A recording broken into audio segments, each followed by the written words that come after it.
c'est tous les jours de Manche. Et c'est Arnaud de Manche qui nous rejoint. Et Arnaud. bonjour à tous. Adieu, monsieur le professeur. On ne vous oubliera jamais. Ah, c'est bon ça. Eh bien, les amis, il fait une chaleur. Vous êtes sortis un peu hier et on est le 19 juin. Il fait déjà plus de 30 degrés. J'ai aussi chaud que Slimane quand il croise un joli régisseur. Et la canicule va durer en plus. Alors, la bonne nouvelle, me disait Manu Le Chypre, c'est que les canicules, ce sont les seules réformes des retraites qui fonctionnent vraiment. Et oui, il va y avoir un peu moins de queue au supermarché et les enfants, c'est peut-être le bon moment d'aller dire au revoir à mamie. Oh non. On n'a pas trop envie de bosser en ce moment. Mathieu Béliard me confiait hier, non, moi ce week-end je reste peinard. Du coup, pour ma chronique de lundi, j'ai déjà écrit la nécro de Lynn Renaud et celle de Renaud aussi d'ailleurs. Bon allez, on va pas extrapoler sur les morts enfants en France, c'est déprimant. Je propose qu'on se change les idées en parlant des morts en Iran. Voilà, l'ayatollah Khamenei est ciblé par les Américains et les Israéliens et on se pose la question, si le régime des mollahs tombe, qui va le remplacer? Alors avant la révolution islamique, c'était le Shah qui était au pouvoir à Téhéran. Sachant qu'un Shah peut avoir 2 portées de 7 chatons par an, depuis 46 ans, il va y avoir 37 000 prétendants au trône. Ça fait beaucoup quand même. Courage aux généalogistes et aux types chargés de changer les litières au palais aussi. Mais ça nous détendrait d'avoir un petit chat au pouvoir. Ce serait super quand même. Un chat Macron par exemple.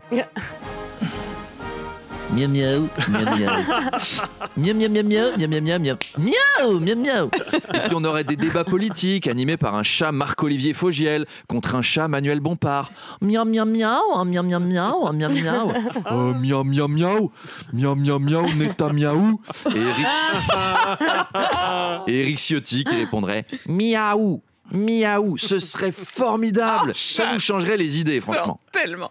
Alors en ce moment, c'est le Salon international de l'aéronautique et de l'espace. Oui, en présence de notre ministre des Armées, Jean-Christophe Apoil. Non, Nicolas Striptease, Sébastien Le Cornu. Voilà. Alors, les Iraniens ont annulé leur stand au Salon du Bourget, vu qu'ils n'ont plus d'aviation depuis 5 jours. Il y a quand même des émissaires du régime qui sont venus acheter. Par contre, bonjour, il me faudrait 250 Rafales. Alors, à emporter, s'il vous plaît, c'est pour consommer tout de suite. Sachez aussi que vous pouvez visiter le stand Boeing, où on peut virtuellement vivre le crash d'un de leurs nombreux avions comme si on y était. C'est très immersif, c'est formidable. Et vous pouvez vous faire plaisir. Apolline, si vous avez besoin de roulement à billes haute précision pour équipement électro-optique, eh ben il y en a plein. Ah bah ça tombe bien. Justement, j'en cherchais un. Chers visiteurs, chers clients, ne ratez pas au rayon colle industriel pour appareils de combat, moins 15%. Oui, moins 15% sur la tonne de ruban adhésif résistance à grande vitesse avec notre code promo Bondage. De belles affaires à faire au Salon du Bourget. Et puis Arnaud, en ce moment, les élèves de seconde font leur stage en entreprise. Oui, ils sont là. Ils errent dans nos couloirs. Les stagiaires de seconde, ils ont l'œil vitreux, ils sont défoncés au shit, ils s'habillent avec ce qu'ils trouvent sous la main, ils sentent la transpiration. On ne sait plus si c'est des stagiaires, si c'est nos techniciens ou si c'est députés LFI qui entendent pour une interview. Alors, j'ai lu un article de Mediapart intitulé « Europe 1 se retrouve à gérer la cohabitation entre Morandini et les stagiaires mineurs ». Vu qu'il n'a pas le droit d'être à la proximité de mineurs, franchement, ça me fait mourir de rire. C'est assez oui. Donc l'article est très intéressant. On apprend qu'il y a des abris, comme à Tel Aviv, où les lycéens peuvent se réfugier en cas d'alerte. S'ils entendent « Eh bonjour et bienvenue sur Europe 1 », tous les journalistes sont là « Théo, l'émission de Jean-Marc a commencé. Cours à la cave.